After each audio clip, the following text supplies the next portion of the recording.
Nous ne donnons aucun scandale en quoi que ce soit, mais nous nous rendons recommandables à tout égard. 2 Corinthiens 6, 3, 4.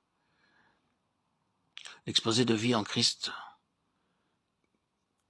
qui se trouve dans les épîtres nous montre une progression constante, un développement continuel de la vie qui jaillit du calvaire. D'abord, c'est la résolution bien arrêtée de ne plus vivre pour soi. Christ est mort, afin que ceux qui vivent ne vivent plus pour eux-mêmes. Puis le but, vivre pour celui qui est mort pour moi. Le mobile de l'action concernant les autres, voir en chacun d'eux l'âme précieuse pour laquelle Christ est mort. L'attitude vis-à-vis du passé, les choses anciennes sont abolies. Notre responsabilité vis-à-vis de nos semblables. Il m'a confié le ministère de la réconciliation. Enfin, la vigilance et la pondération qui me sont imposées puisque je suis ouvrier avec Dieu.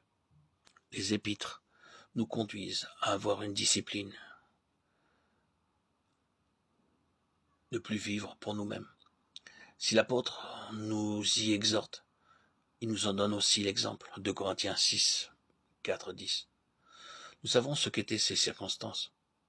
Il devait travailler au sein des afflictions, des détresses, des angoisses, sous les coups, dans les prisons, dans les séditions, les travaux, les veilles, les jeûnes. 2 Corinthiens 6, 4, 10. Mais au milieu même de ces circonstances adverses, la vie de Christ se manifestait en lui par la pureté, par la connaissance, la longanimité, la douceur par l'Esprit Saint et une charité sincère. Vie consacrée, vie vraiment vécue avec la force divine que lui communiquait le Saint-Esprit, et tout entière au service de l'amour divin. Vie qui manifesta parfaitement la puissance de Dieu parmi les contemporains de l'apôtre. Revêtu de l'armure, il connut les situations les plus diverses, l'honneur et l'ignominie, la mauvaise et la bonne réputation. Il fut traité d'imposteur, quoique véridique, ignoré ou méprisé, bien que connu, considéré comme mourant et cependant toujours vivant. Il est dans la souffrance, condamné par les hommes, frappé. Cependant, il n'est pas mis à mort. L'ennemi ne pouvait toucher à sa vie. Il est dans l'affliction et la douleur au sujet d'un monde qui meurt, loin de Dieu, et cependant toujours joyeux en son Sauveur. Dans la pauvreté, il enrichit les autres de trésors impérissables, considérés comme n'ayant rien, et cependant, en Christ, il possède toutes choses. Comment se fut-il encore trouvé quelque place pour l'égoïsme en une telle vie? L'amour de Dieu au service des autres la remplissait tout entière.